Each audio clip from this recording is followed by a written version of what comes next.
Sébastien Thierry, enseignant à l'ENSA Paris-Malaquais, politologue et cofondateur du Pérou, pôle d'exploration des ressources urbaines, avec Gilles Clément. Une association qui travaille à outiller des luttes sur ce qu'on peut appeler des fronts de l'hospitalité, c'est-à-dire qui travaille sur des situations qui sont habitées et détruites par les pouvoirs publics, disons, par des hommes en uniforme, ou encore habitées par des personnes qui auraient vocation officiellement à être déplacées, reconduites à la frontière, sinon du pays, tout au moins de la cité. Donc on travaille à essayer de réarticuler des présences dites indésirables à des territoires auxquels peu ou prou ces présences sont attachées, et essayer de tisser des dynamiques de projet là où prédomine du rejet qui se manifeste souvent par le passage de la pelleteuse et la destruction des habitats que sont donc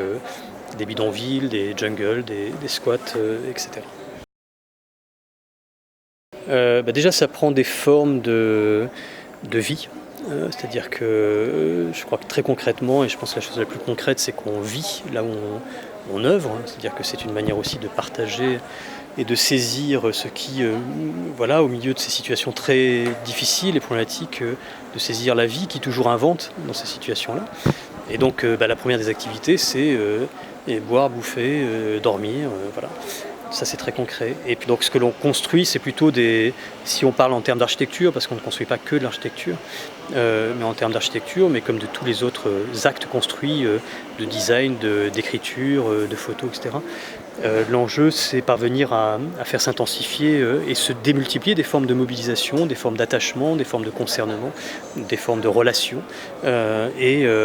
travailler à l'inscription dans le territoire, à intensifier ces indissociables présences et comment on essaie de reprendre simplement ce qu'on appelle le chantier urbain, c'est-à-dire qu'on fait de la ville là où elle est censée ne pas être, ne pas avoir lieu, où elle ne doit pas avoir lieu. Sanctuarisation, c'est un juste mot dans le sens où on vient les charger de sens aussi, peut-être, mais c'est pas tout à fait non plus dans l'optique de les faire tenir absolument. C'est-à-dire que, par exemple, dans le bidonville de Ris-Orangis, tout le travail a consisté et c'est comme ça qu'on l'a formulé aussi auprès des acteurs publics, à partir du bidonville, à entendre dans tous les sens du terme, c'est-à-dire qu'à partir d'une réalité urbaine qu'il faut requalifier comme telle et effectivement augmenter, donc il faut augmenter la réalité, et ce qui permet, en ménageant exactement ce territoire et les formes de vie qui s'y inventent, de démultiplier les relations entre la ville et le bidonville et faire que les personnes peu à peu sortent de cette situation-là et rejoignent la ville d'une certaine manière. Pourtant, effectivement, c'est surtout pas pérenniser quoi que ce soit, on s'en fout, c'est-à-dire que c'est pas la question. Il s'avère qu'une ville est un bidonville qui a réussi dans 99% des cas, donc pourquoi pas, mais c'est pas la question, et puis on n'a pas des plans de cet ordre-là. La question, c'est comment prendre soin d'un présent, et prendre soin du présent avec aussi les outils de l'architecte, ça permet d'inventer des avenirs démultipliés ailleurs, etc., et qu'on n'a pas nous à prendre en charge. La question, c'est créer les conditions de l'invention d'un ailleurs et d'un avenir.